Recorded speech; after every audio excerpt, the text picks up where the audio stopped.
नमस्कार शेतकरी मित्रांनो। तर मित्रांनो, तुमच्या शेतामध्ये ठिबक आणि तुषार सिंचन प्रणाली बसवण्यासाठी आता 80% अनुदानावर अर्ज मागवणे सुरू झाले आहे। तर महाराष्ट्र राज्यातील शेतकऱ्यांसाठी राज्य सरकारने जलसंधारण आणि आधुनिक तंत्रज्ञानाच्या मदतीने सिंचन करण्यासाठी कृषी सिंचन योजना 2025 सुरू केली आहे। तर आता या योजनेअंतर्गत राज्यातील शेतकऱ्यांना 80% पर्यंत अनुदान देण्यात येणार आहे, ज्यामुळे शेतकऱ्यांना ठिबक आणि तुषार सिंचन प्रणाली बसवता येणार आहे। तर मित्रांनो, अर्ज कसा करायचा, अर्ज कुठं करायचा आणि अर्ज करण्यासाठी कोणकोणत्या प्रकारचे कागदपत्र लागणार आहेत, ही सर्व माहिती आपण या व्हिडिओमध्ये A to Z माहिती पाहणार आहे। त्यामुळे मित्रांनो, व्हिडिओ थोडा मोठा सुद्धा होऊ शकतो, त्यामुळे व्हिडिओमध्ये शेवटपर्यंत बनून राहा। आणि मित्रांनो, या व्हिडिओला सुरुवात करण्याआधी तुम्ही चॅनलवर पहिल्यांदा आला असाल, चॅनलला सबस्क्राइब केलं नसेल, चॅनलला सबस्क्राइब नक्कीच करा आणि जी बाजूला असलेली बेल आयकॉन आहे त्या बेल आयकॉनला सुद्धा नक्कीच प्रेस करायचा आहे, कारण अशाच प्रकारच्या कामाच्या अपडेट तुमच्यापर्यंत सर्वात आधी पोहोचत राहण्यासाठी चॅनल नक्कीच सबस्क्राइब करून घ्या।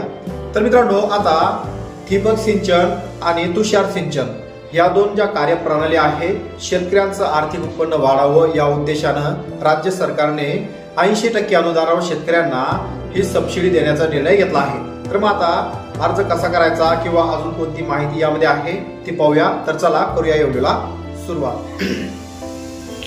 तर मित्रांनो, या योजनेचा जो उद्देश आहे तो उद्देश आपण अगोदर पाहूया। तर शेतीमध्ये पाण्याचा अपव्यय मोठ्या प्रमाणात होत असतो, ज्यामुळं भविष्यात पाण्याची कमतरता सुद्धा भासते।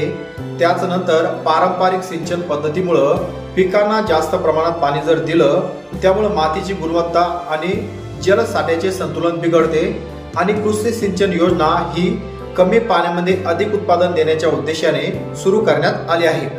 तुम्ही पाहिलं असेल, तुमच्या शेतामध्ये तुम्ही जर मोकळं पाणी तुमच्या पिकाला दिलं तर ते पीक जास्त प्रमाणात वाढतं, परंतु त्याला ज्या प्रमाणात पीक एकदम व्यवस्थित यायला पाहिजे व्यवस्थित येत नाही। आणि ठिबक आणि तुषार सिंचनद्वारे जर तुम्ही पाण्याची व्यवस्था त्यांना केली तर तुमचं पीक चांगलं जोमात सुद्धा येत असतं। तर मग आता या योजनेची वैशिष्ट्ये आणि लाभ शेतकऱ्यांना 80% अनुदान आता मिळणार आहेत। अल्प आणि अत्यल्प भूधारक शेतकऱ्यांसाठी 55% अनुदान, त्याचबरोबर 25% पूरक अनुदान, म्हणजे असे 80% अनुदान शेतकऱ्यांना आता दिले जाणार आहे। तर इतर शेतकऱ्यांसाठी 45% अनुदान, पुन्हा 30% पूरक अनुदान म्हणजेच 75% अनुदान शेतकऱ्यांना मिळणार आहे।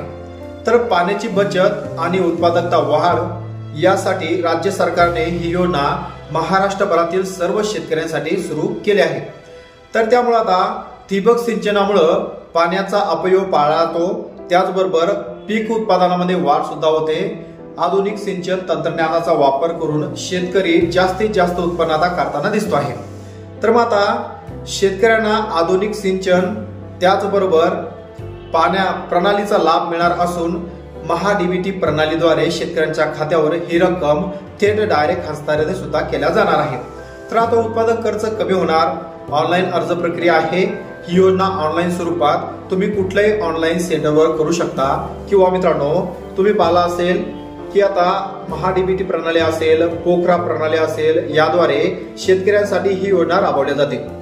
आणि या स्वरूपात अर्ज जर केला तर शेतकऱ्यांचा अर्ज तात्काळ त्या ठिकाणी निकाली सुद्धा काढल्या जात आहेत। तर मित्रांनो, तुम्हाला जर अर्ज करायचा असेल तर अर्ज करण्यासाठी सुद्धा काही महत्त्वाची कागदपत्र सुद्धा लागणार आहेत। त्या कागदपत्राच्या आधारावर तुम्ही 80% अनुदान आता या प्रमाणामध्ये घेऊ शकता। तर अर्ज जर करायचा असेल तर तुम्ही ऑनलाईन सेंटरवर जाऊन अर्ज करू शकता। त्याचबरोबर तुम्हाला अर्ज करणे योग्य जर होत नसेल, शक्य होत नसेल, तर तुमची संपूर्ण कागदपत्र तुम्ही मला व्हॉट्सअपवर पाठवून सुद्धा तुमचा अर्ज घर बसल्या भरू शकता। खाली स्क्रीनवर माझा व्हॉट्सअप नंबर सुद्धा दिला आहे, त्यावर तुमचे संपूर्ण कागदपत्र पाठवून तुमचा अर्ज भरायचा आहे। तर मग आता तुमच्या शेतामध्ये ठिबक आणि तुषार सिंचन प्रणाली बसवण्यासाठी जे 80% अनुदान मिळत आहेत, हे अनुदान कसं मिळणार? तर महाराष्ट्र राज्यातील शेतकऱ्यांसाठी राज्य सरकारने जलसंधारण आणि आधुनिक तंत्रज्ञानाच्या मदतीने सिंचन करण्यासाठी कृषी सिंचन योजना ही 2025 पासून सुरू केली आहे। तर मित्रांनो, ही जी प्रक्रिया आहे ही प्रक्रिया ऑनलाईन आहे। ऑनलाईन स्वरूपात राबवली जाणारी जी प्रक्रिया आहे म्हणजे शेतकऱ्यांना सहज अर्ज सुद्धा करता येणार आहे। तर मित्रांनो, या योजनेसाठी अर्ज करण्यासाठी काही पात्रता आणि अटी सुद्धा असतात। तर आता पात्रता आणि अटी काय आहेत ते आपण पाहूया। तर शेतकऱ्यांकडे स्वतःचं आधार कार्ड असावं, शेतकऱ्यांकडे 7/12 प्रमाणपत्र आणि 8 असावा. शेतकरी SC ST जात प्रवर्गातील जर असेल तर त्यांच्याकडे जात प्रमाणपत्र असणं आवश्यक आहे. जर लाभार्थ्याने 2016, 17, 18, 19, 20, 21 या आधी या घटकांतर्गत कोणत्याही विशिष्ट सर्वे नंबरसाठी लाभ घेतला असल्यास त्याला पुढील 10 वर्षे त्या सर्वे नंबरवर लाभ घेता येणार नाही. आणि जर लाभार्थ्याने 17, 18, 19, 20, 21, 22 या नंतर या घटकांतर्गत कोणत्या विशिष्ट सर्वे नंबरसाठी लाभ घेतला असल्यास त्याला पुढील 7 वर्ष त्या सर्वे नंबरवर लाभ घेता येणार नाही. शेतकऱ्यांकडे विद्युत पाण्याचा पंपासाठी कायमचे विद्युत जोडणी संच आवश्यक आहे. त्यासाठी शेतकऱ्यांना वीज बिलाची ताजी प्रत सादर करावी लागणार आहेत. सूक्ष्म सिंचन प्रणाली फक्त कंपनीच्या प्रतिनिधींनी तयार केलेली असावी. शेतकऱ्यांना 5 हेक्टरच्या क्षेत्राच्या मर्यादेमध्ये लाभ देण्यात येणार आहे. तर मग आता या योजनेसाठी अर्ज करण्यासाठी कागदपत्र कोणती लागणार ते सुद्धा पाहूया. तर शेतकऱ्यांचा 7/12 उतारा, शेतीच्या मालकीचा पुरावा, 8 प्रमाणपत्र, वीज बिल, खरेदी केलेल्या संचाचे बिल आणि पूर्वसंमती पत्र. तर ही सर्व कागदपत्र जर तुमच्याकडे असेल तर 80% अनुदानावर तुम्हाला ठिबक आणि तुषार सिंचन मित्रांनो मिळणार आहे. तर अर्ज करण्यासाठी ऑनलाईन तुम्ही अर्ज करू शकता. महाडीबीटी पोखरा हे 2 ऑप्शन त्या ठिकाणी देण्यात आले आहे. शेतकऱ्यांना डायरेक्ट 80% अनुदान थेट हस्तांतरण त्यांच्या खात्यावर आता केल्या जाणार आहे. तर मित्रांनो आशा करतो व्हिडिओमधील संपूर्ण माहिती तुमच्यासाठी कामाची असेल. व्हिडिओ कसा वाटला नक्कीच कमेंट बॉक्समध्ये कमेंट करून कळवायचा आहे. चॅनलवर पहिल्यांदा आला असाल चॅनलला सबस्क्राईब करून बाजूला असलेल्या बेल आयकॉनला नक्कीच प्रेस करायचा आहे. अशाच प्रकारच्या कामाच्या अपडेट व्हिडिओ तुमच्यापर्यंत सर्वात आधी पोहोचत राहण्यासाठी.